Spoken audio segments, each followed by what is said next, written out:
ይህንን ለመከላከል ነው። ከዛ ምን አመጣ? አራት ለምሳሌ አንድ ህፃን ልጅ ብትደፈር ለምሳሌ ድሮ ሄቨን እያሉ ነበረ። አውጣልን እስከዛ ሱነን አቢ ዳውድ 4452ን ታውጣልናለ። የአቡ ሃይደርን አንዴ ላሰማችሁ። ህፃን ልጅ ብትደፈር አራት ሰዎች የወንዱ ብልት የእሷ ብልቱ ሲገባ ካላዩ፣ አራቱም ወንዶች ሊተራሊ ካላዩ 100 ግርፋት ትገረፋለህ። በዚህ ምክንያት በዚህ አሁን አዲስ ምክንያት የወረደ ነው ይሄ። ሊተራሊ ማየት አለባቸው የሚለው እቺ ህፃን ልጅ በዚህ ምክንያት ነው። ምን ያህል እንዳከበደው ይዩት። ስለዚህ አንድ ህፃን ልጅ ተደፍሬ ያለው እንደዚህ ብትል እንኳን ምን ማምጣት አለባቸው ማለት ነው? ነብዩ አስቀድሞ እንትን ስላላት እየደማች ስለማመጣ ማለት ነው። መጨረም ስለማችል በዛን ሰዓት አቡ ሃይደር ይመልሰው። ምስክሮቹ አራት መሆን አለባቸው። አራቱም ደግሞ የሚመሰክሩት እሱ ብልቱን በእሷ ማህፀን ውስጥ ሲያስገባ መርፌና ክር ሲሆኑ አይተናል። ምን ብለው ነው? እሱ እንትን ሲል ነው። ምስክሮቹ አራት መሆን አለባቸው። አራቱም ደግሞ የሚመሰክሩት እሱ ብልቱን በእሷ ማህፀን ውስጥ ሲያስገባ መርፌና ክር ሲሆኑ አይተናል።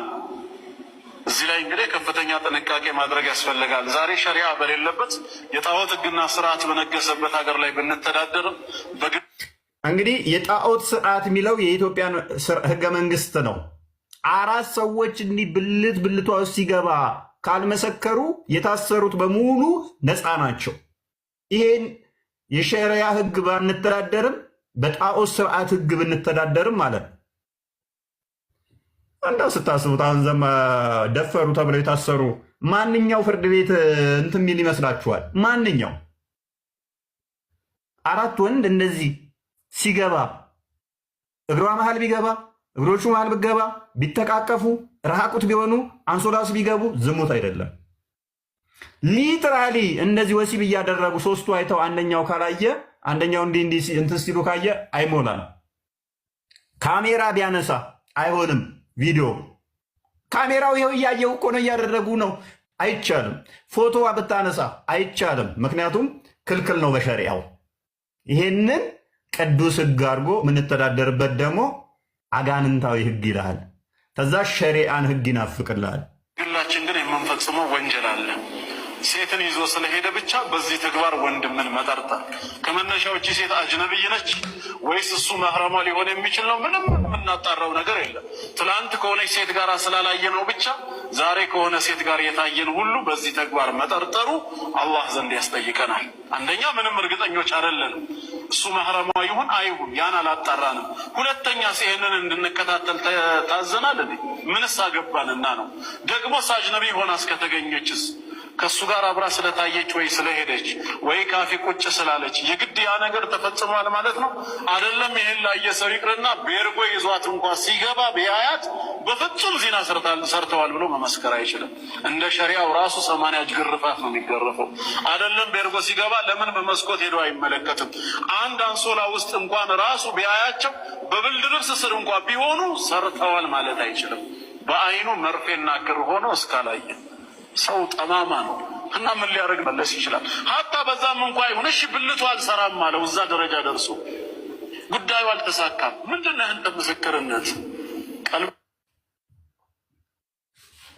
ሊትራሊ ማየት ያለበት ዝሙት ሸሪያው ዝሙት ቢለው ሀዲሱን ትከፍትልናለ። ሜቢ ካዘጋጀው ሸሪያውንም አውጥተን ማሳየት እንችላለን። የሸሪያውን ሚናፍቀውን የሸሪያውን ህግ አሳያችኋለሁኝ ምን እንደሚል።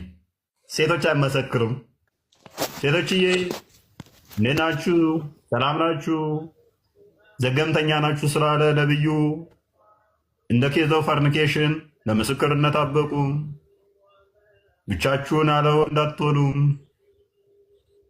እና እህትሽ በደፍራ ብታይም መመስከራችም እና አክብሮሻል በጣም ዘገምተኛ አይምሮ ብሎ በዚህ ምክንያት ስለመረሺ ማስታወስ ችግር ስላለብሽ ጋነም ትሞያለሽ ብሏል። ኤኒዌይስ አዲሱንም ሸሪያውንም እናየዋለን። ቀጥል ወሰንድነው።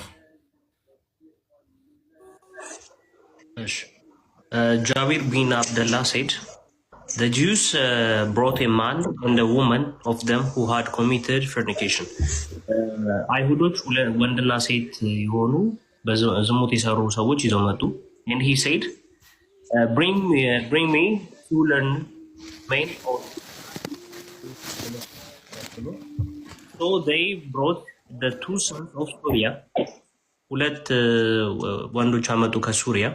he adjurated them and said እንዲህ ብሎ ተናገረ how do you think about the matter of these two persons bear witness to the effect that they have seen his sexual organ in her female organ penetrated like a cold rim stick. ጠየቁት እንደ ጥፍር ቀለም እንትን ሲገባ አይተሃል ወይ የሴቱ ብልትና የወንዱ ብልት ነው?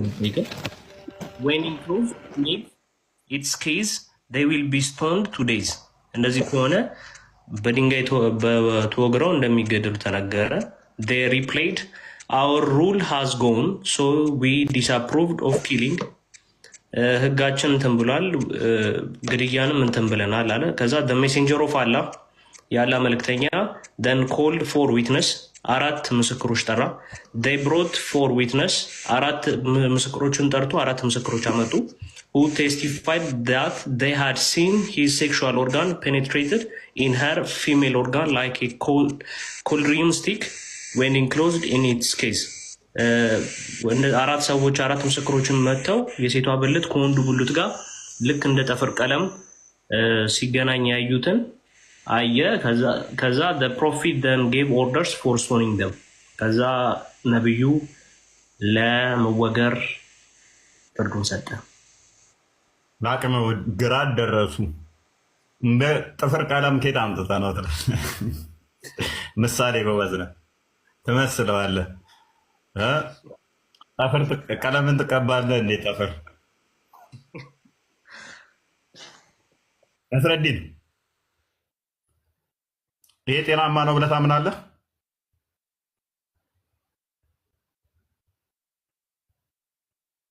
ይሄ ጤናማ ነው? ሀያት አለሽ? ሀያት